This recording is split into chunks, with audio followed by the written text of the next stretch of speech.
হঠাৎ করে বিদ্যুতের লোডশেডিং বাড়ছে, এতে ভোগান্তিতে পড়ছে মানুষ। শহরের তুলনায় গ্রাম অঞ্চলে লোডশেডিংয়ের অবস্থা ভয়াবহ। ঘণ্টার পর ঘণ্টা বিদ্যুৎ থাকছে না। সংশ্লিষ্টরা বলছেন, বিদ্যুৎ উৎপাদন কমে যাওয়ায় লোডশেডিং বাড়ছে।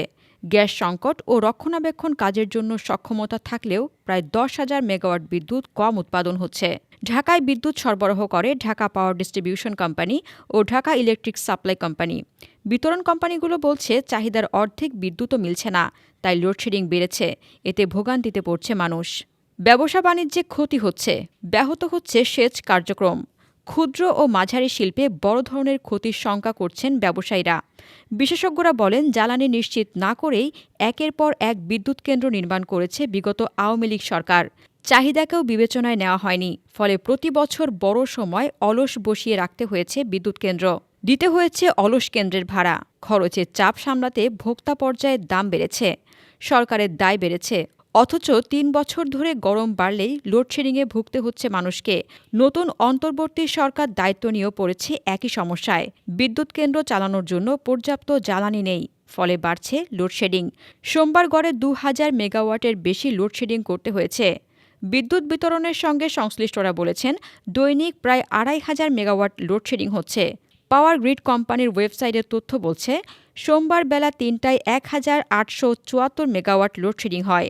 গত রোববারও দেশের গড়ে ১,২৯১ মেগাওয়াট লোডশেডিং হয়। মেরামত ও রক্ষণাবেক্ষণের জন্য ৩,৫৯৬ মেগাওয়াট ক্ষমতার বেশ কয়েকটি বিদ্যুৎ কেন্দ্র বন্ধ আছে। জ্বালানি সংকটে দেশে ৬,২৮৭ মেগাওয়াট বিদ্যুৎ উৎপাদন কমেছে। বিদ্যুতে প্রতিদিন গড়ে ৮৮ কোটি ঘনফুট গ্যাস দেওয়া হচ্ছে, যা এপ্রিলে ছিল ১৩৫ কোটি ঘনফুট।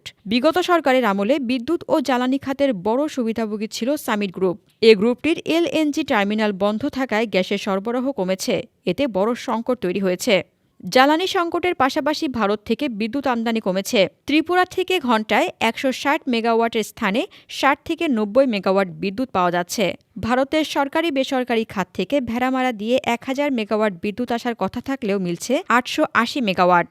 আদানের বিদ্যুৎ কেন্দ্র থেকেও ৫০০ মেগাওয়াট কম আসছে।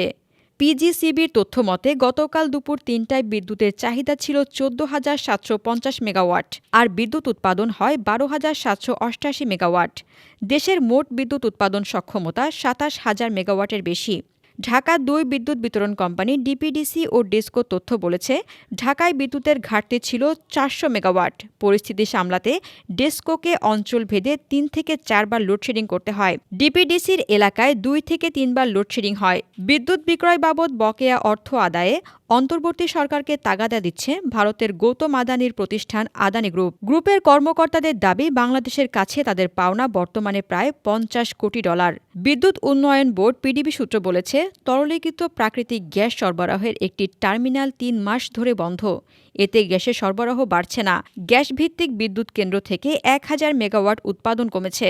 বিল বকেয়া থাকায় আদানির বিদ্যুৎ কেন্দ্র থেকে সরবরাহ কমেছে ৫০০ মেগাওয়াট। বেসরকারি খাতে তেল চালিত বিদ্যুৎ কেন্দ্র থেকেও সর্বোচ্চ চাহিদায় উৎপাদন করা যাচ্ছে না, কারণ তারা অনেক টাকা পাবে, তাই ঘাটতি পূরণে লোডশেডিং করতে হচ্ছে। কক্সবাজারের মহেশখালীতে ২টি ভাসমান টার্মিনালের মাধ্যমে এলএনজি থেকে আসে ১১০ কোটি ঘনফুট। সামিটের এলএনজি টার্মিনাল গত ২৭শে মে থেকে বন্ধ। এতে এলএনজি সরবরাহ দাঁড়িয়েছে দৈনিক ৬০ কোটি ঘনফুট। পিডিবির কর্মকর্তারা বলেন, গ্যাসের সরবরাহ কম, বকেয়া বিলের চাপ থাকায় বিদ্যুৎ উৎপাদন কমেছে। বকেয়া পরিশোধের ব্যবস্থা নিয়েছে সরকার। শিগগিরই পরিস্থিতির উন্নতি হবে।